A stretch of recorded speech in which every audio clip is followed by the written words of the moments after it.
बिस्मिल्लाहिर्रहमानिर्रहीम। मैं पीर गुलाम मुस्तफ़ा कादरी, खलीफा बाबा नज़ीर शाह मुर्शद मेरे तैयब अली शाह गिलानी, उस्ताद मेरे बाबा फौजी अल्लाह तकुकारा उस्ताद खलक शेख। अज का मेरा टॉपिक है मझां के दम नूं कड़ा पाना, जिन्हां नूं जहरबाद की बीमारी हो जाती है, गल कोटू की या बाल मझां के गां के बकरियां के जमदियां मर जाते हैं, उन्हां वास्ते दम है।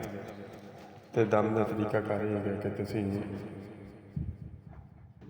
दम नूं सुनना है, तो सुनने तो बाद किले ते जिहड़ा बंदा सौ जावे उन्हें फूक मार देनी है। तो कड़ा पावन तो पहले 1 मिनट में अपना नाम मैनू देना है ताकि मैं उहदे ते नज़र रखा। तो चलने दम की तरफ। बिस्मिल्लाहिर्रहमानिर्रहीम। सज़ाई लज़ाई जो सज़ुशन मनून मसलीकन मलीकन मलकूसन मकजून बेके कौफ या इंसास बेके आमी में सफ़ा ला इलाहा इल्लल्लाह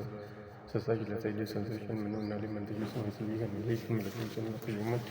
बेके कौफ या इंसास बेके आमी में सफ़ा ला इलाहा इल्लल्लाह सज़ाई लज़ाई जो सज़ुशन मनून नाली मंतजुस मसलीकन मलीकन मलकूसन मकजून बेके कौफ या इंसास बेके आमी में सफ़ा ला इलाहा इल्लल्लाह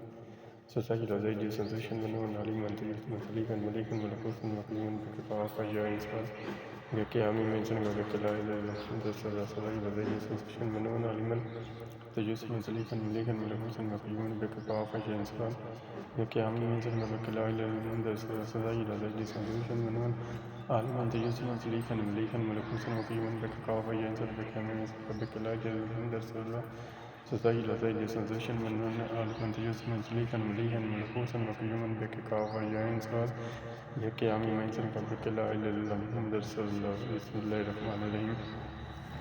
रख रख मेरे कादी रख न रखा न कौन रखे अल्लाह मोहम्मद मुस्तफ़ा खुदा रखे सबस परी दी रख सोना परी दी रख लाल परी दी रख बाग परी दी रख परियां दे सरदारां दी रख दुश्मन के हर जादू हर टोने हर बलां दी रख जिन्हां दी रख जिन्हां दे सरदारां दी रख बोसनी दी रख बोसनी दे सरदारां दी रख चड़ेल दी रख चड़ेल दे सरदारां दी रख छलावे दी रख इन्ना रखने कौन रखे अल्लाह मोहम्मद मुस्तफ़ा खुदा रखे जप अली जपा अली दी रख जग्गा मंग दी रख बाकड़ दी रख पूड़ी तो पका दी रख दुश्मन काली कुशकार दी रख चंदा दी रख गैली दी रख जप अली जपा अली दी रख माई कालकां दी रख काली देवी दी रख मनन्ना काली अमृत दी रख काली तमिस मसवान दी रख काली तम्मा काली कलकत्ते वाली दी रख होगी डोलन दी रख 12-13 गाने दी रख 36 रागना दी रख दीपक राग दी रख सरकाइयां दी रख भटके वे ऊँटां दी रख हलीमा ते नूर बानू दी रख इन्ना रखने कौन रखे अल्लाह मोहम्मद मुस्तफ़ा खुदा रखे या बाबा बाला पीर रखे सखी महबूब शाह गिलानी रखे सखी चंद पीर रखे अली मई सरकार रखे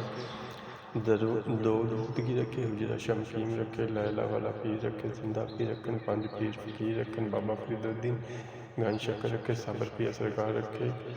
बू अली कलंदर रखे मैं राबी वसी कलंदर रखे सखी शहबाज कलंदर रखे बाबा मोहम्मद फलाह रखे बाबा मसूम शाह रखे बाबा मोहम्मद अली शाह रखे लैला अबरा बनना इल्ला कोट बनना मोहम्मद रसूलुल्लाह दुश्मन का हर जादू हटोना हर बार कलमे ना दरवाज़ा तना अखिल कुर्सी पड़ा कुल्ले हजारी चढ़िया पैगंबर भी सवारी चौंक उठने की कबरदारी लोहे का कोट तरांबे की बारी सब बलाम पतली जावे मारी ऐत करी मैं कर्म कर दुश्मन पकड़ के नरम कर मेरा कम आसान करी समुझन पशेमान कर लारी तारी इल्ला तारी कलमे ना चलाई तारी दुश्मन हर जादू हटोने हर बलाम की कबरदारी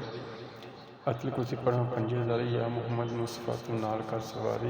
मार के लिया दुश्मन को 72 वारी ला इला दी तारी इल्ला दी तारी दुश्मन के हर जादू हटोने हर बलां दी खबरदारी उत्तर का कड़ा कुरम का कड़ा कड़ा पाऊँ मैं लाल फकीदा उम्मा ते गुल का लाल उठे माई कहे मियाँ निसार के सोई लोहे का कड़ा कड़ा पाक ले जावा सैयद अहमद कबीर ते कोल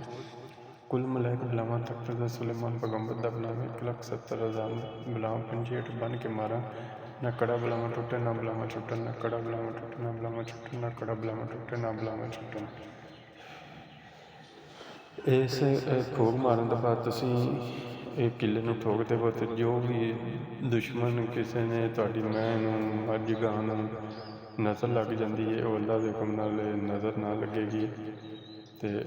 माल तुहाडा सही सलामत किले ते कायम रहेगा। तो इजाज़त वास्ते मेरी वीडियो में शेयर करो तो इन्हों ज़्यादा तो ज़्यादा शेयर किया करो ताकि किसी का भला हो सके। ਤੇ ਕੜਾ ਪਾਉਣ ਤੋਂ ਬਾਅਦ ਇਹਦੀ ਜਿਹੜੀ ਨਿਆਜ਼ ਹੁੰਦੀ ਹੈ ਉਹ ਤੁਸੀਂ ਹਸਬੇ ਤੌਫੀਕ ਇਸ ਤਰ੍ਹਾਂ ਕਰਨਾ ਹੈ। ਕੋਈ ਵੀ ਚੀਜ਼ ਮਿੱਠੀ ਚੀਜ਼ ਜਾਂ ਕੋਈ ਦੁੱਧ ਦੀ ਖੀਰ ਪਕਾ ਲੈਣੀ ਹੈ। ਜਦੋਂ ਕਿੱਲੇ 'ਤੇ ਯਾਨੀ ਕਿ ਭੁੱਖ ਮਾਰ ਕੇ ਬਾਂਧ ਦੇਣਾ ਮਾਲ ਨੂੰ ਉਹ ਕਿੱਲੇ ਨਾਲ, ਉਹਦੇ ਦੁੱਧ ਦੀ ਸ਼ੈ ਪਕਾ ਕੇ ਖੀਰ ਵਗੈਰਾ ਜਾਂ ਉਬਾਲ ਕੇ ਚਾਵਲ ਅਤੇ ਉਹ ਨਿਆਜ਼ੇ ਮੌਲਾ ਨਿਆਜ਼ ਹੁਸੈਨ ਦੇ ਦਿੰਦੇ ਨੇ। ਇਹ ਇਹਦੀ ਨਿਆਜ਼ ਹੋਵੇਗੀ।